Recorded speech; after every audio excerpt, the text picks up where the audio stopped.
In 79 AD, an engineer in Alexandria built a machine that spun using nothing but steam and pressure.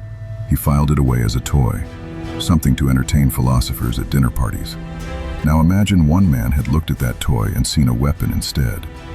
Rome doesn't fall in 476. It doesn't collapse, it evolves, and what it becomes will terrify you. Picture the docks of Ostia, not oars, pistons. A trireme loaded not by 100 straining backs, but by hissing steam winches. A brass gauge climbing past the numeral 6. This isn't fantasy. This is what happens if the same minds who built roads that still stand 2,000 years later, who moved water uphill through sheer engineering stubbornness, had gotten their hands on one more idea.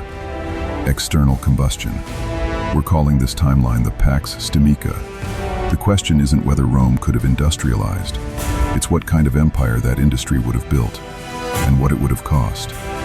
Here's the strange part. Rome already had the blueprint. It just never picked it up. His name was Hero of Alexandria. Around 50 AD, he built a hollow sphere that spun on jets of steam, the Aeolipile. Historians call it the first steam engine on record, and Rome shrugged. Why automate when slaves are merely free? Why refine metallurgy for machines when spears and shovels work fine? For 300 years, the technology just sat there, gathering dust in a scroll. But pull one thread loose. A labor shortage, plague, a border that won't stop bleeding soldiers, a population that can't replace itself fast enough. An emperor, Trajan or Hadrian, desperate enough to start pouring gold into the Collegia Fabrorum, the engineering guilds, instead of into more legions. Now Hero isn't building a toy for a dinner party. He's building a boiler that powers a mill that never sleeps. And once one estate sees the output, every estate wants one.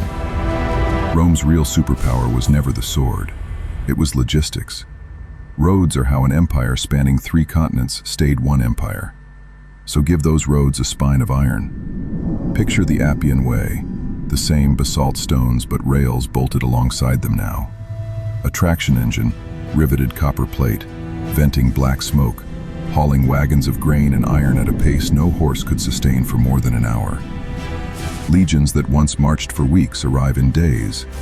Grain from Egypt reaches Britannia before it spoils. Dacia, once a distant, half-forgotten province, is suddenly close enough to feel the emperor breathing down its neck.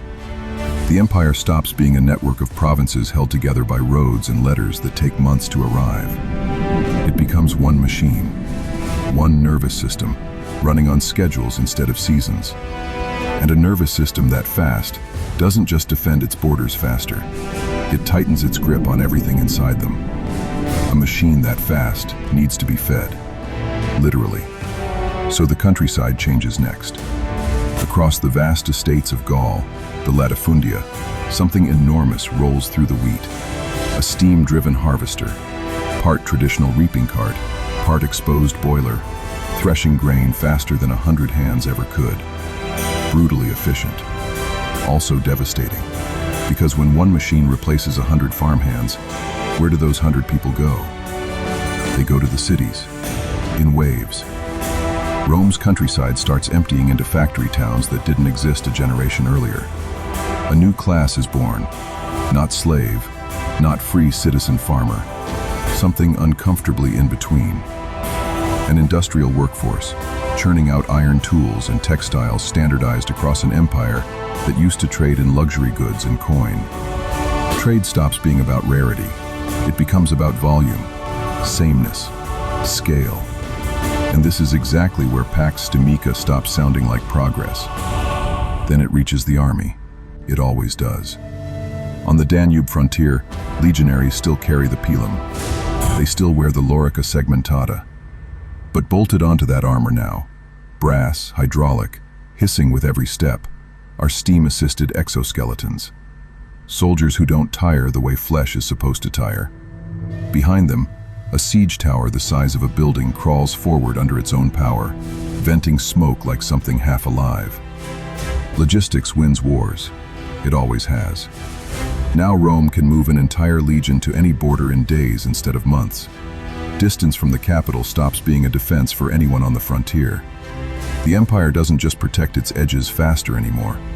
It standardizes them. Every border, every garrison, answers to Rome in exactly the same way. Because now, for the first time, Rome can actually enforce it. So picture it. Rome, centuries past the fall date you learned in school. The Colosseum and the Pantheon still stand, but above them now, elevated steam railways, hundreds of smoking chimneys, barges packed shoulder to shoulder on the Tiber, all moving faster and harder than anything the ancient world was ever supposed to build. Faster grain, faster armies, a logistics network that turns an entire empire into one organism with a single pulse. But here's what doesn't make it onto the recruitment posters. Traditional slavery might fade. Machines are cheaper to feed than chains, easier to maintain than people. But something else fills that gap. A new kind of bondage. The factory floor, the boiler room, the mine shaft, the air itself, thick with smoke that never fully clears. Rome doesn't fall in this timeline. It just finds a new way to consume everyone underneath it. And maybe that's the real question buried in all of this. Not whether an empire can outrun its own collapse, but what it costs the people inside it when it finally does.